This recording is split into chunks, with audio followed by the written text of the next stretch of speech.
And we are back. Martin has spent the last 2 weeks away in Germany at IFA and the Mate 30 Pro launch in Berlin. So in this episode we're talking about everything Huawei once again. What's happening with their latest range of phones? Why is there a possibility they might be the first phone to release without Google Apps? And are they going to be worth buying? Before we do that, quick word from our sponsors. So the sponsor this week is the Dublin Smartphone Film Festival, the international festival dedicated to celebrating work shot on smartphones and tablets.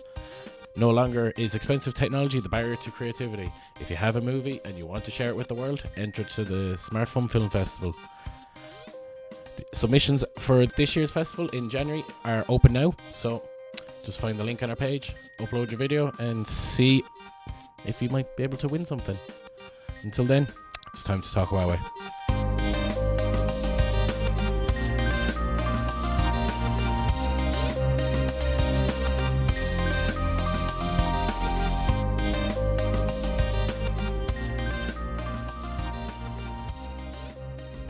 So, Mert, you're back from holidays.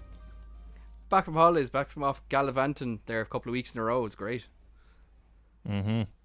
All Goosed work as well, which, to be fair, well done. IFA and the Huawei launch. Mm-hmm. Yeah, Paid by the company, to be I'd honest, I do resent you calling them holidays. I like to call them work, but whatever. Work it is.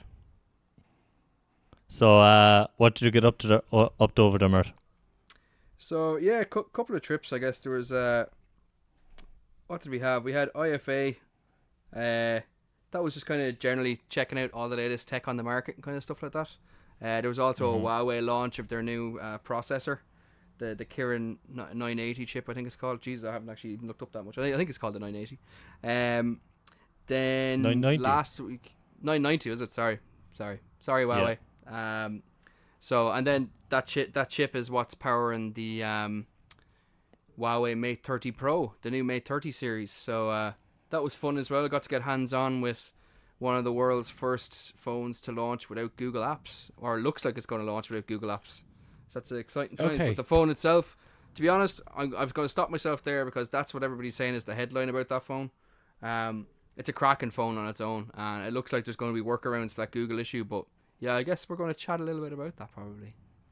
Well, that is exactly the thing. Like, this whole episode is going to be about the new Huawei stuff. So yeah, the likes of the phone, the likes of launching without Google, and generally your time in Berlin at the launch. Sure. So let's start with the good stuff. What was the launch like? What was going on, and what did we learn?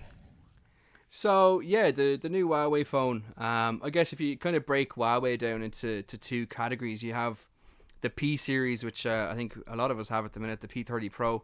The P is the P is photography. That's what they're going after. It's the lifestyle people who want to take great pictures.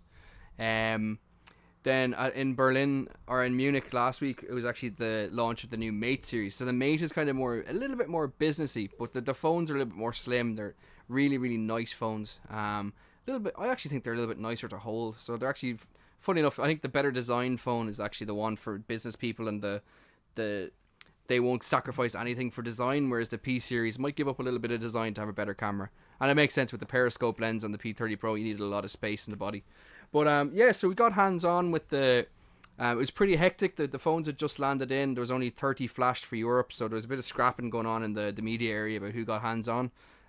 So look, I'll give a big shout out to Noel from the Irish Examiner and to Jon from the Effect.net, because the three of us worked really carefully together to all of us make sure we got enough hands-on time, and we all got a fair share while battling off the Brits. So there was what I met the boys last year at last year's event in London, obviously, in Paris. Yeah. And to be fair, they were lovely lads, and it was again the same deal. It was a case of let's all make sure we get enough time, on the phones.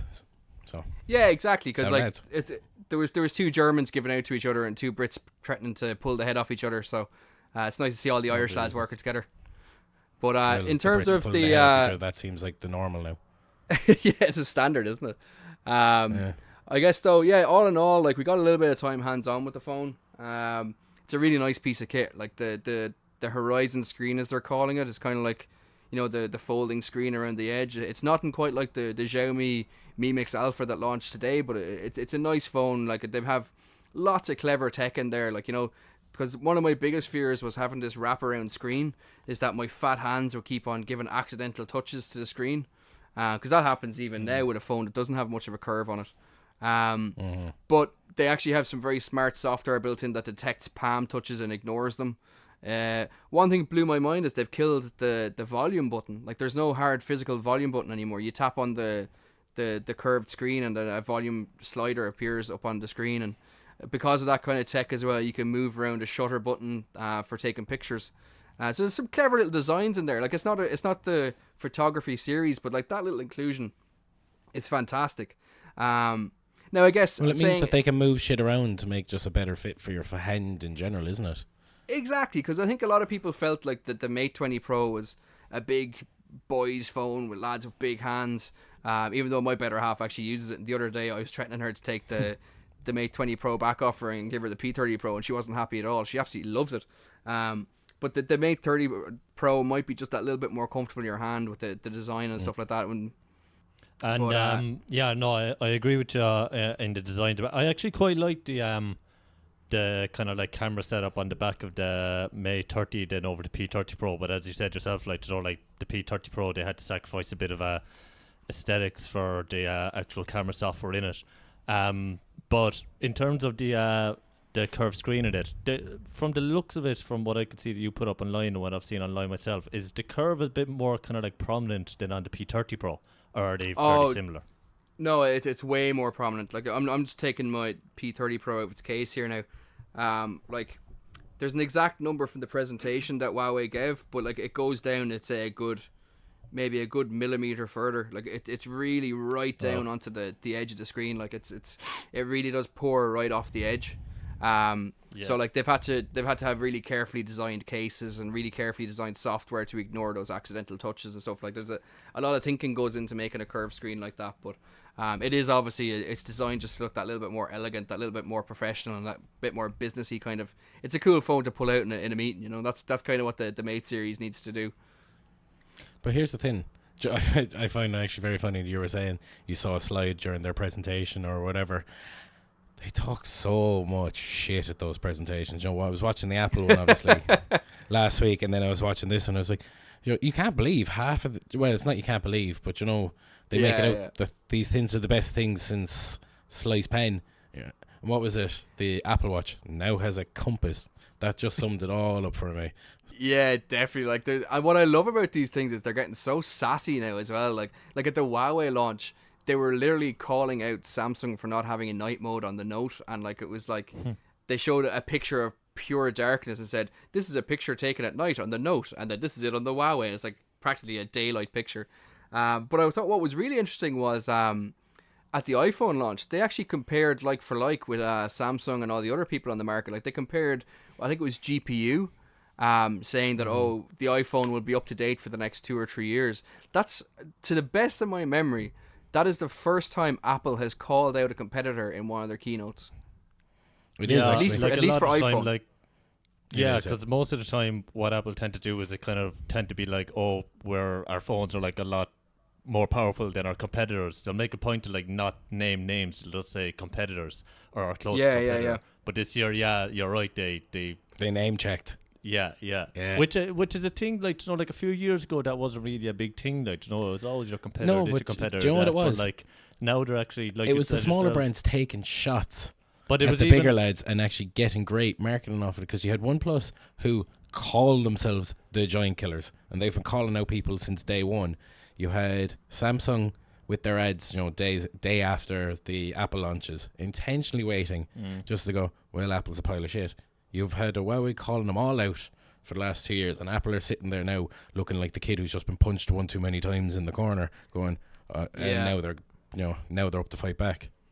But one thing as well that I saw at the like Huawei launch, one thing that I saw at the Huawei launch that I don't think you really see at the other ones, because like when they do call each other out like this, they don't tend to put pictures of the competitor phones up, but when they are comparing the notches, they actually had like pictures of the new iPhone, you know, like, and it was like had like a kind of like measurement of how many millimeters the notch was. That's sad. It's sad, but at the same time, it's like Mert said, it's sassy. Like, you know, it's kind of bitchy. My notch is much bigger than yours is. Yeah, like it's not a massive deal really. Like, you know, like the size of the notch on the screen, like it's still there. But one thing I know I saw. One thing I've seen Huawei do twice now was at IFA. They actually pulled up. What was it they pulled up? Oh, it was the fact that the P30 series moved the camera from the center of the phone to the left, or the P series has done that, and they had like a picture of like the breathing crystal, you know, that kind of really nice white P30, the P30 Pro, and kind of how all their designs have affected how Samsung designed their notes, and they kind of morphed the two phones together, kind of showing like the animation was really slick.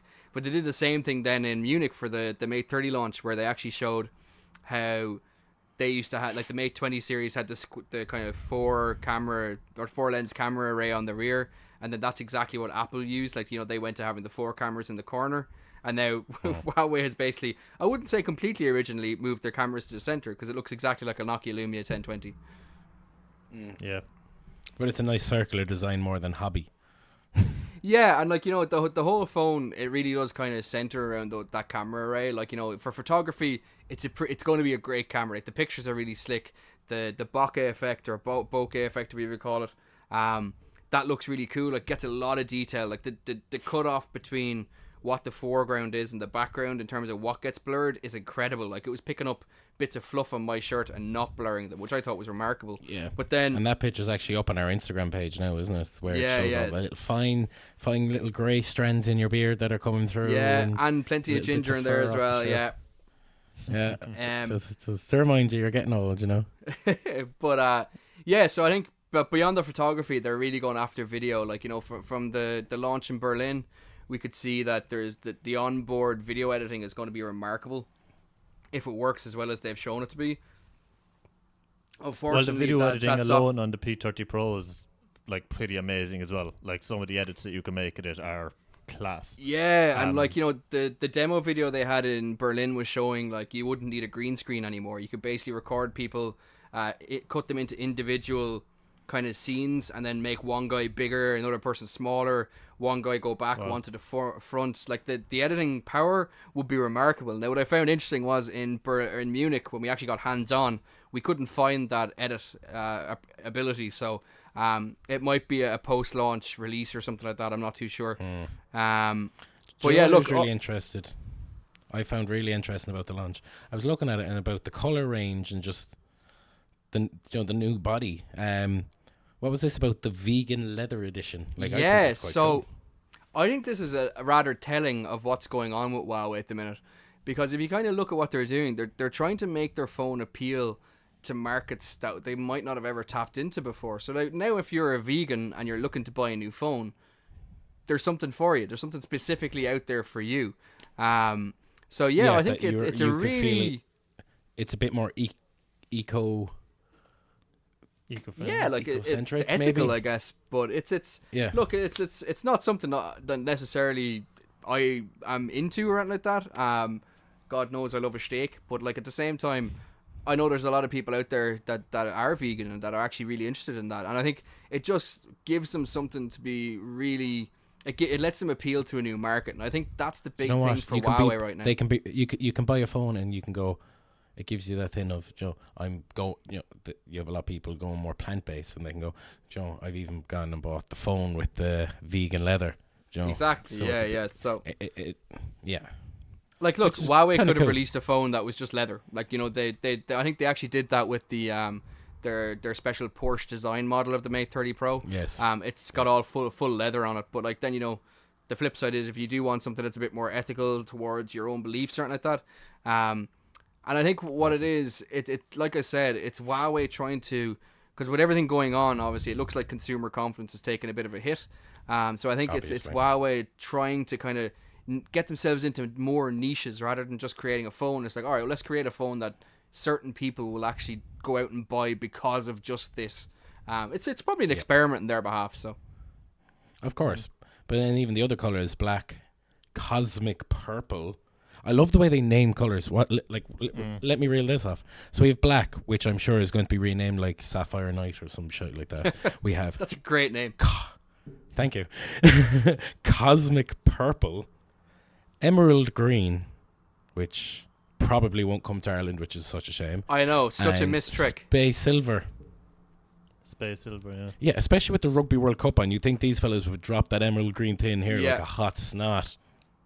Well, look, I'm going to call out one thing that your man, the Huawei CEO, Richard Yu, did on stage in Munich. He's such a cute little man.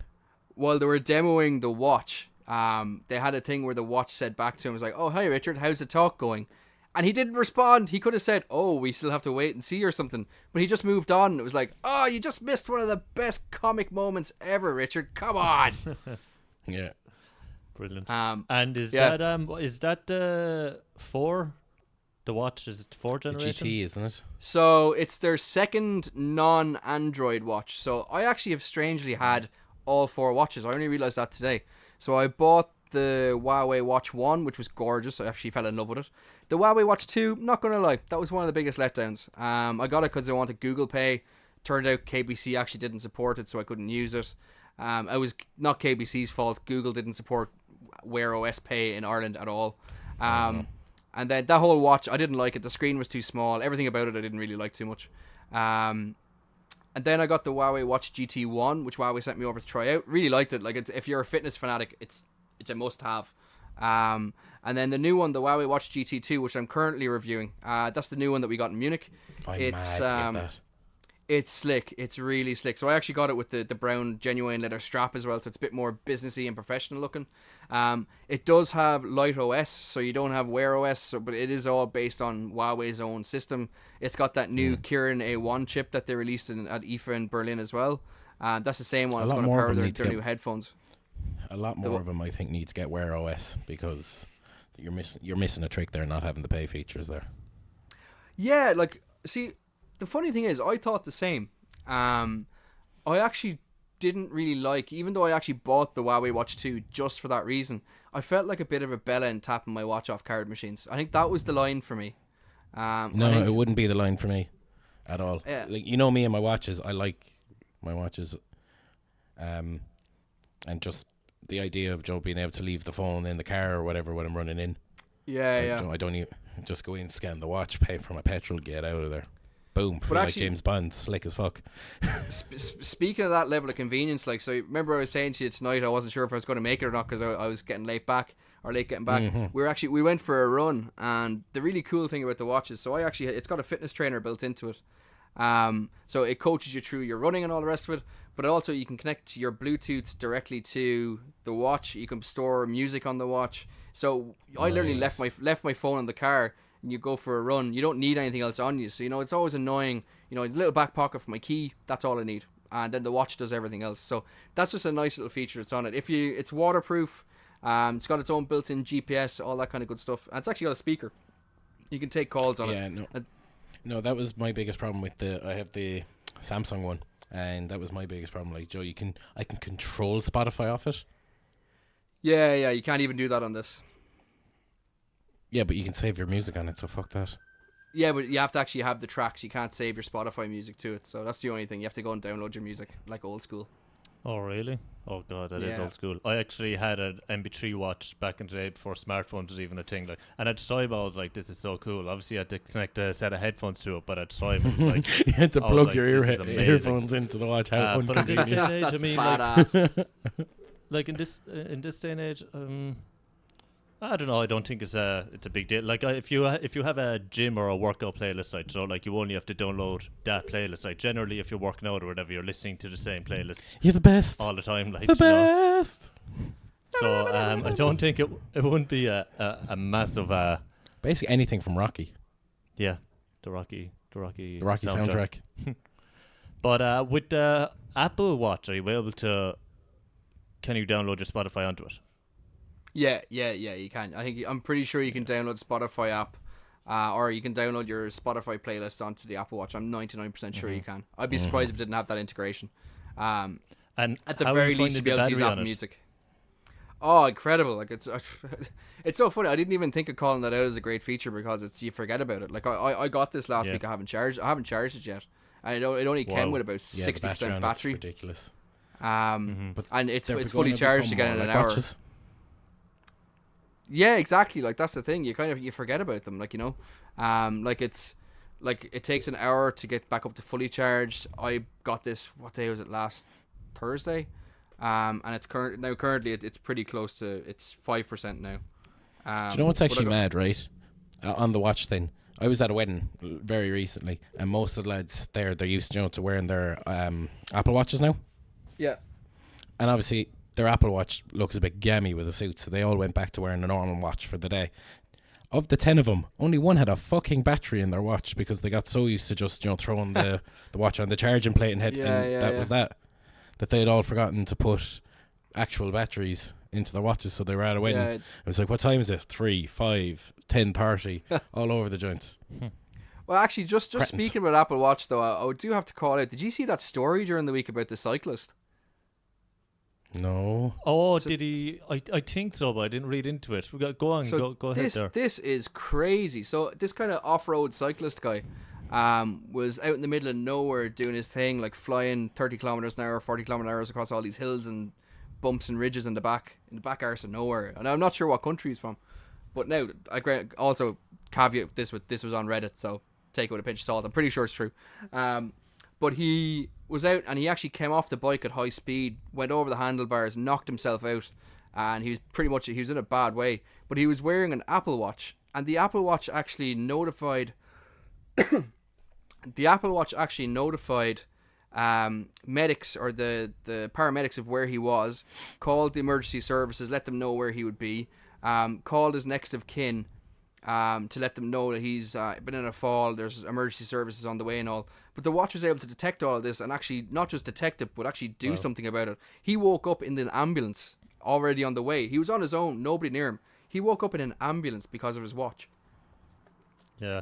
No, to be fair to Apple now, like, I know they get a lot of stick about their phones and all that, but their watch in that sense, like, because what Apple have done that a lot of other companies haven't done with their watches is really focus on, like, the medical side of it, where if something like that happens, like, or like an EKG reading or something with their heart, if someone has like a heart attack or starts having heart palpitations, it will do the same thing.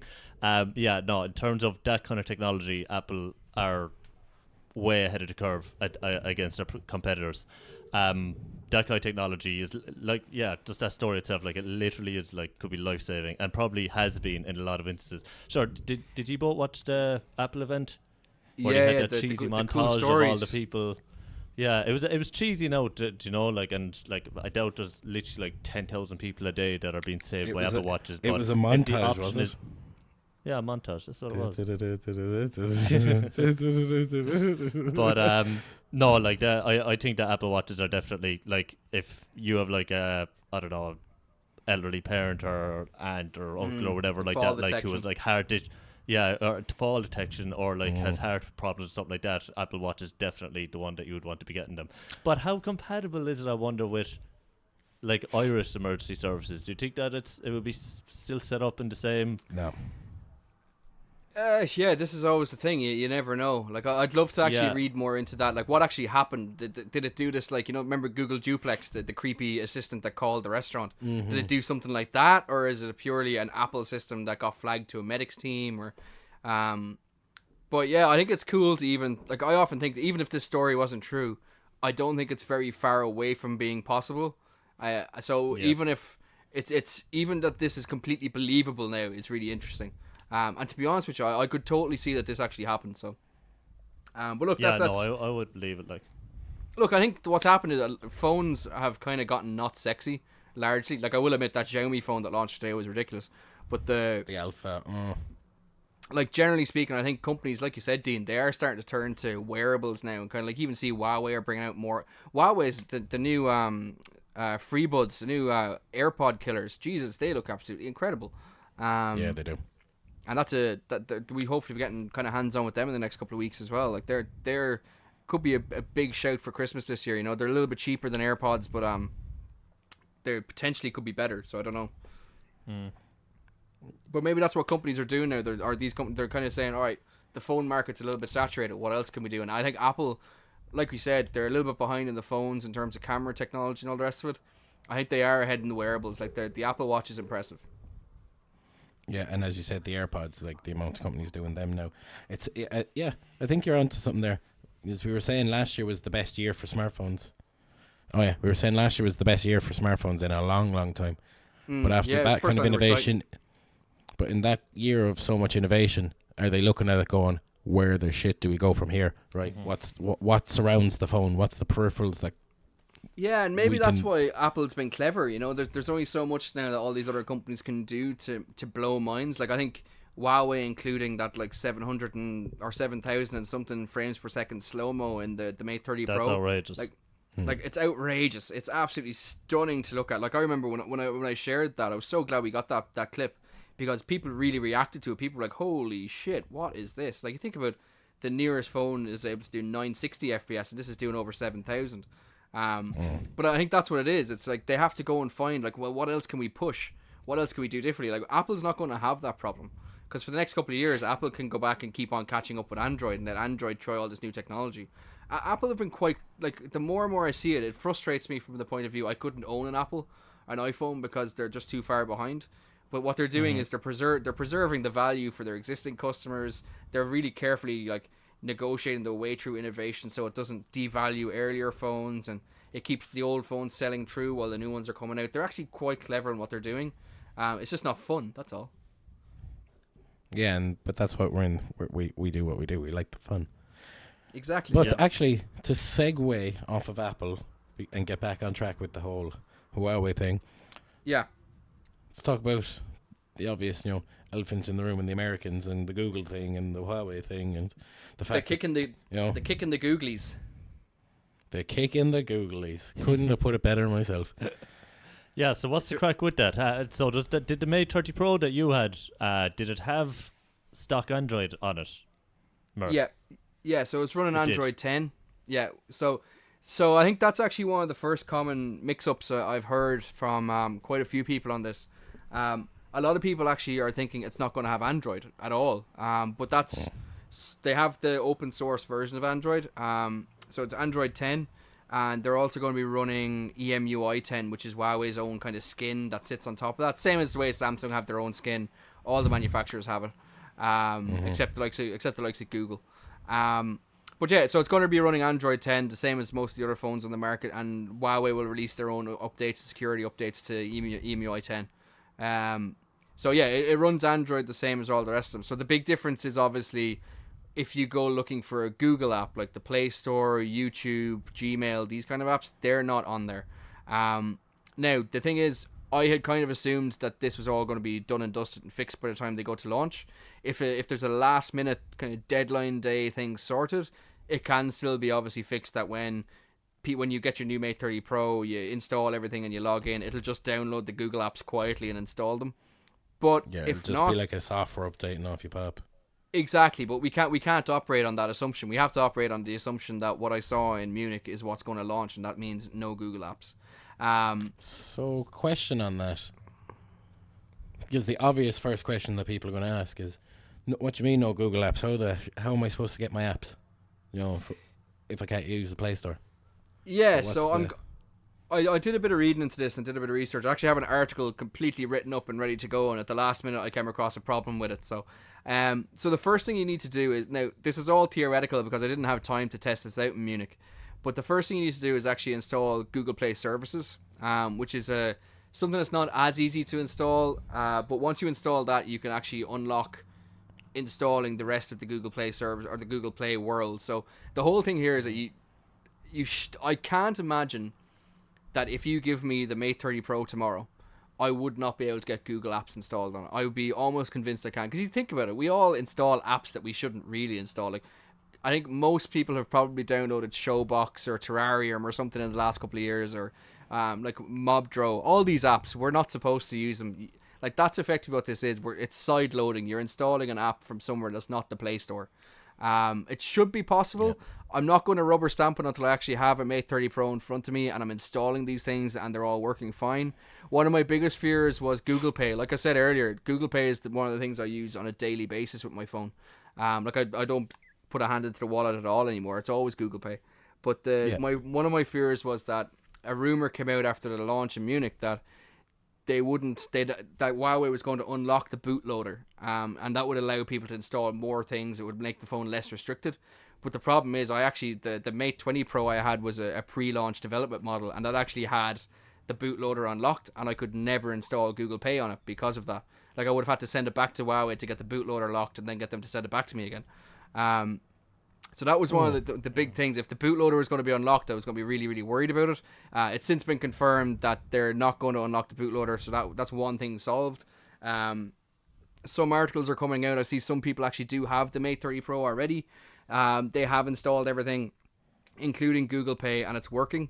But again, I'm not going to rubber stamp that until I actually have a Mate 30 Pro in front of me and I install everything. But like I said, once I actually do that, I'm going to hit publish on the article I've written up, how to install Google Apps on your Mate 30 Pro. Personally, I would be shocked if you can't do it. I just can't say you can until I've actually done it. But it looks like it's not going to be a problem. And Mert, as a fellow Huawei owner, obviously we both have the Huawei Play Store on our phones. Have you ever downloaded an app from that? Because I haven't even, I don't think since I've had the phone I've even opened that app. No, and to be honest, I'm a big fan of standard of the apps, like, you know, and like compared to Google, we haven't even really looked into it. Like, look, I'm a big fan of Huawei, as we all know. Like, you know, you can't go to all these launches and get all these phones and not be a big fan of the company. But if you want some proof that all the love Huawei give me doesn't kind of ruin my completely straight shooting logic and judgment, the Huawei App Store is atrocious. Absolutely shocking. Really? Like, some of the stuff in there is unbelievable. Now they did announce that they're investing heavily in their in the app development side of things, and it's badly needed because that store is, I wouldn't download anything out of it. I haven't randomly met Aaron have an app in there. I don't know how that got in there. What? But yeah, it's random things you're going to hear today. Yeah, I can't even think of what the name is. It's App Gallery. I'm trying to find it on my phone here. I think it's App Gallery, isn't it? Here, Dean, go for a dig there for yourself, will you? Oh, there it is. I'm still rocking the Pixel 3 XL. That thing's a beast. For a start, like when I opened it came up with an ad. He found it already.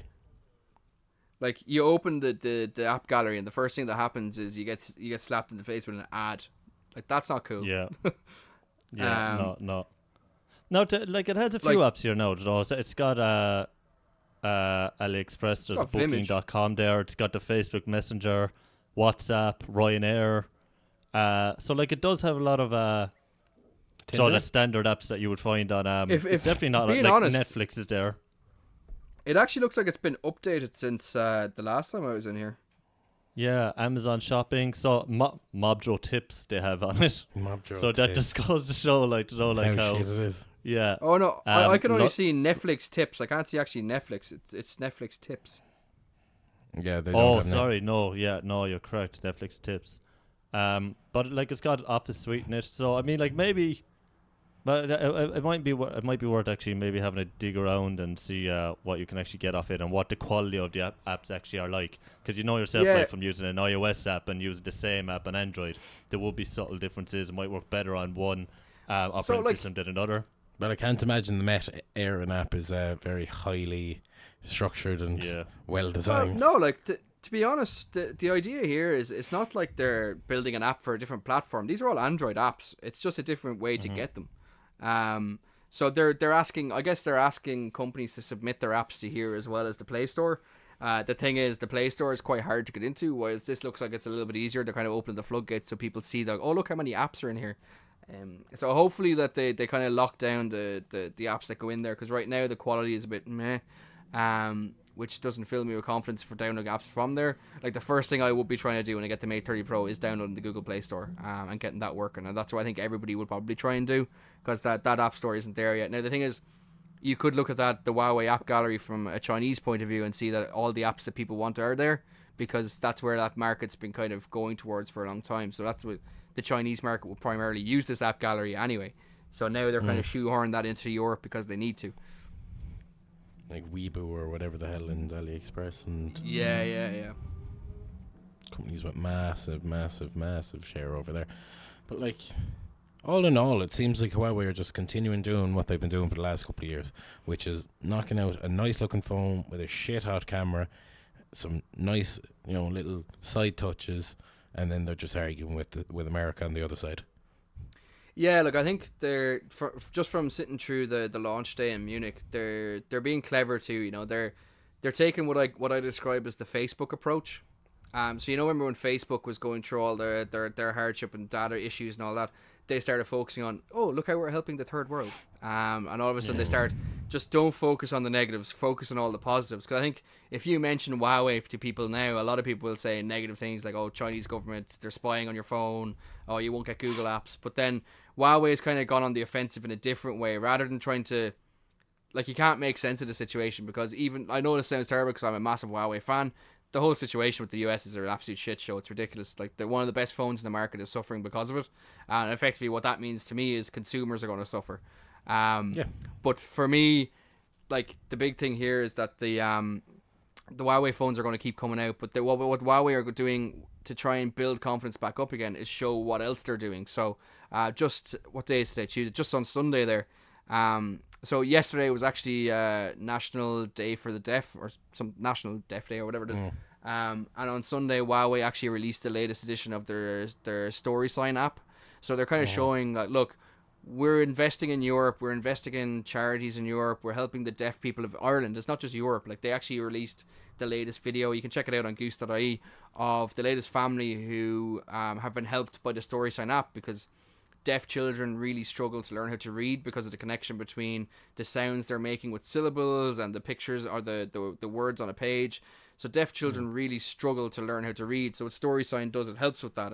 And they've actually, to kind of show that Huawei isn't just in this to build brand, they've released the Story Sign app on iOS now as well to help more people. So I think the app has been downloaded by, I think it's 40,000 people in Ireland. And a lot of them are going on to be daily active users. They're adding books to the categories. There are more and more books to the app. So it kind of goes to show what, again, it's clever. Like, look, there's two sides to this. I think it's clever. That's also from a Huawei. beautiful fuck you to, like, the whole Google American thing. It's like, we're so above you. We'll actually, we'll release our app on iOS as well. Work away. Yeah, exactly. Like, I'm not totally naive here. Like, I know obviously this is the PR offensive, but like, you take that away and you ask families, or you look at people who have actually used the app, and like the story that they released that you can see on the website at the minute. Like, if you look at that video, you take all the politics out of this and you actually just look at tech is helping people learn how to read that would have struggled before, and you just forget about all the bullshit, and all of a sudden it's a really good news story. And I think hopefully more and more people focus on that, and hopefully people kind of realize that it's worth getting over the hardship to get the new Mate 30. But look, there's a big thing here. It's one thing about the Mate 30 series. Like, the Mate 30 series was never a big seller in Ireland. It's a very niche handset. It's probably like the Mate 20. The Mate 20 Pro, I would argue, is my favorite phone, even over the P30 Pro. I'm on the fence about that, but like, that's how I kind of feel. But if this isn't sorted in time for the P30 or the P40 series or whatever it's called, it's a much bigger deal, because the P series is their main phone. Like, this all needs to be resolved in time for that to launch. What is it, February when they announce the new P series at the mobile phone conference? Yeah, it's usually at Mobile World Congress in February or March. I can't imagine they're going to do that this time, though. I think they've gone to the point where they're going to do their own standalone keynotes like they have done with this. Yeah, it's hard to know. Like, they have the volume and the size to do it now. But then again, they have these bigger product launches. Like, they're launching more and more stuff. Like, at IFA they were launching connected home wireless products. In Munich at the Mate 30 launch, they announced a TV. Like, they're like, that to me is a company who's like, look, we need to back up our portfolio with stuff that's not mobile. We need to get some new ideas in. We need to kind of get some new products out there, and that's where they started focusing on earbuds and watches, and they're trying to build an ecosystem, and that's what Apple did. Apple built their Apple TV, their Apple Watch, their Apple phone, their MacBook, their iPads, and everything works seamlessly together. I think that's what Huawei wants. They want to kind of build loyalty by getting you into the ecosystem and getting you using everything. But yeah, like I said, if the P30 series has to launch without Google, it's a much bigger problem than the Mate series launching without it. So, but then again, the Mate series could also be the proof that if a phone launches without Google apps, it's very easy to sideload them, very easy to launch them, and very easy to live a normal phone life with Google apps on board. Do you think most people are going to do so? Like, my thing is, most standard consumers, just from our own days in the phone shops, if you tell them there's an extra set of stuff they have to do before they can get the stuff they want to do, fuck that, not buying it. It's another, as you said, it's something that needs to be sorted by the time the P40 comes around. Yeah, so, and like, but that's when us chumps come in and we download it for them before they leave the store. Yeah, exactly. Do you know? And that's it. It's going to come down to that. It's going to come down to. No, I'm going to stop you a second, Dean. I remember you there. You wouldn't your fuck. Only if you. Well, it was just annoying doing it a million times, but I mean, look, yeah, I mean, like, I would agree with John there. Like, you know, like, people are going to come into the store and they're going to start, like, there are some tech savvy people out there and they'll come into like the P40 and they'll say, like, does it have Google pre-installed on it? And you'll say no. And you know, some people will they won't want to have to like sideload it like we do with Mob Drone. That like they'll want a legitimate thing on the phone. If it's not on it, they'll be skeptical of it and they'll just be like, no, I want the actual legitimate thing. Even if it is legitimate by sideloading it, you know, like there'll still be people out there like, no, I'll get viruses on my phone, blah blah blah. So it's kind of a security thing as well, like, you know. But that's it. It's an extra step, and you're right, John. It's an extra step, and like, you know, extra steps lose sales. Extra steps put people off. Like, I'd imagine I'd be very surprised again going back to our phone days. And as Dean said, it's the trust thing. Yeah, but you know yourselves, phone companies are pretty smart. Like, we've all been in phone shops where there's been incentives, and you know, you sell your soul and you start selling something that's not quite the best phone because you get something back out of it. So I'd imagine stuff like that's going to start happening again. So yeah, fingers crossed it all goes smoothly, but most importantly I think is that Google issue gets sorted sooner rather than later. Is that a good note to leave this conversation in? Was there any talks of prices, Mert, when you were there about the Mate before we wrap it up, or was that kind of kept on to QT for now?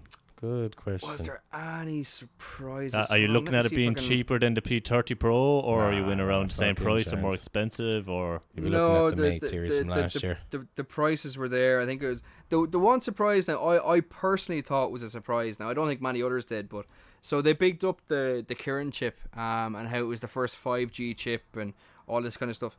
I was surprised that they still kept the two phones separate. Like, there's going to be so obviously you're going to have the P30 series, so you're going to have P30 Lite, the Mate 30 Lite. So you have the Mate 30 series, the Mate 30 Lite, the Mate 30 and the Mate 30 Pro.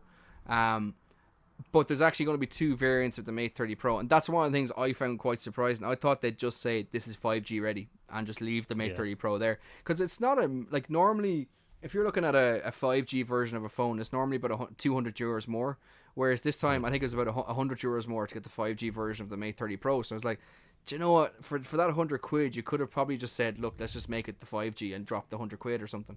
But obviously the networks aren't there yet, but at least there is going to be a 5G version. I think it's going to be the guts of 1,199 euros up front. Obviously, that's on right now these days. Yeah, and obviously TBC to see what networks in Ireland actually stock it.